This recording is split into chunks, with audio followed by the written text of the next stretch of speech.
Finland is ranked at or near the top of having the best educated students in the world, which left everyone wondering, really? Finland? These are the people who gave us the air guitar championship and the sports of cell phone throwing and wife carrying. These are the geniuses that cracked the code to good education. I mean, how is it that the kids in Finland are ahead of the rest of the world? So here's what happened.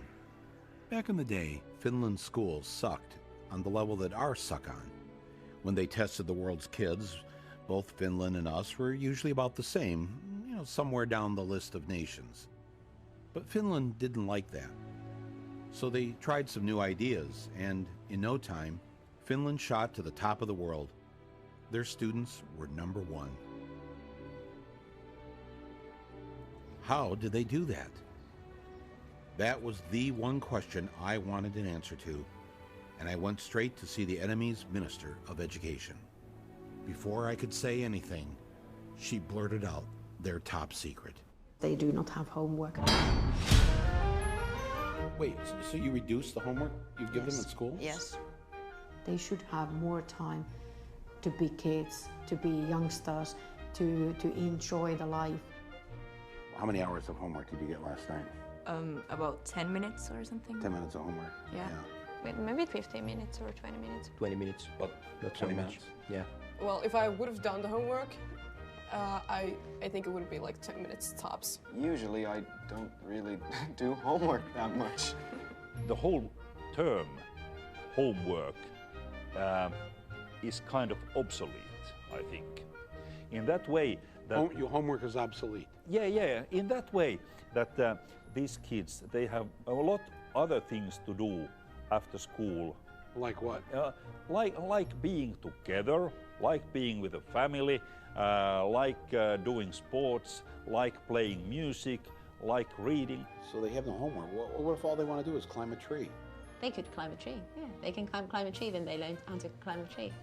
But they'll end up, while climbing the tree, probably finding out about different insects, and they can come to school next day tell me about what they found. Compared to the older kids, how many hours a day do the younger ones go to school? Mondays, 3 hours. Tuesdays, 4 hours. It varies. It's 20 hours a week. So they're, oh man. Now, does this 3 or 4 hours at school include the lunch hour? Yes. How are they learning anything? How are you getting anything done? Your brain has to relax every now and then. If you just constantly work, then you stop learning. And there's no use of doing that for a longer period of time. Finland students have the shortest school days and the shortest school years in the entire Western world. They do better by going to school less. How many languages do you speak? English, yeah. Swedish, Spanish. Finnish and Swedish. Finnish, English and German. French, German. Finnish and English. English. Swedish and French and Spanish. So you were an exchange student in the U.S.? Yeah. When you got back here in school, what did you notice that you felt relieved about? No more multiple choice exams. No multiple choice exams here? Or very few of them, if any. Really? Because all of my exams in the U.S. How do you answer the question right if it isn't listed as one of the 4 choices? You write your answer. You have to know it, actually. Yeah. You actually have to know it. Yeah. If there was one thing I heard over and over again from the Finns, it was that America should stop teaching to a standardized test. Get rid of those standardized tests. National testing. The standardized tests. Standardized testings. What you are teaching your students is to do well on those tests, and you're not really teaching them anything.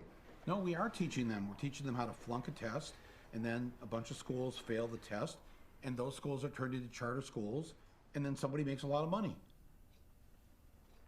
But school is about finding your happiness, finding finding a way to learn what makes you happy. They figure now about 1/3 of the school time the students are in school is spent preparing for the standardized test. And so they've eliminated a lot of things that aren't on the test. So music is gone, art is gone, poetry is gone. Yeah, in many schools. Civics isn't even on the test. So now schools are dropping Really? civics, yes. Civics, American civics. Okay. Unbelievable. We got rid of poetry. Really? Yeah. Yeah. Why? It's a waste of time. When are they ever going to learn? When are they ever going to speak as poets when they're adults? How does that help them get a job?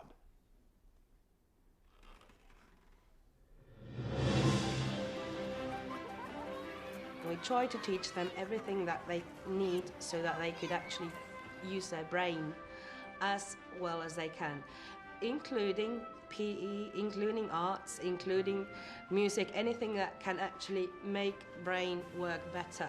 The children need to be baking, they should be singing, they should be doing art and going on nature walks and doing all these things because there's this very short time that they're allowed to be children.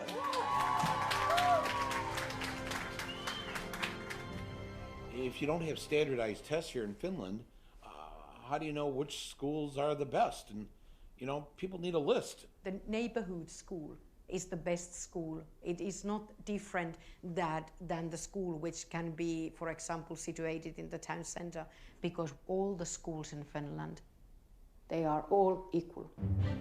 When we move to a new city, we never ask where the best school is. It's never a question. So nobody has to shop for schools. There's nothing different in any of our schools. They are the same. It is illegal in Finland to set up a school and charge tuition. That's why, for the most part, private schools don't exist. And what that means is that the rich parents have to make sure that the public schools are great. And by making the rich kids go to school with everyone else, they grow up with those other kids as friends. And when they become wealthy adults, they have to think twice before they screw them over. In the United States, education is a business. There are corporations making money. Here, it's so student-centered that when we had to redo our playground, they had the architects come in and talk to the kids. Were they listened to? Yes, yes. There are things on our playground that the students really wanted. Being in school here is more independent. We're treated more like adults than in the United States. Yeah. I mean, we don't need a hall pass to go to the bathroom during class. Yeah. Yeah. We'll see students commuting on the subway, even as young as 7 and 8, going on their own to school. When I started doing teacher training practice back in the US, I was in these certain neighborhoods teaching these kids and telling them, you can be anything you want to be when you grow up. This is kind of a lie. And when I came to Finland, a lot of my teaching is based on what the kids want and what they see for their future. So it doesn't feel so false to say you can really be whatever you want to be when you grow up, because they're making it happen already. They already have such power.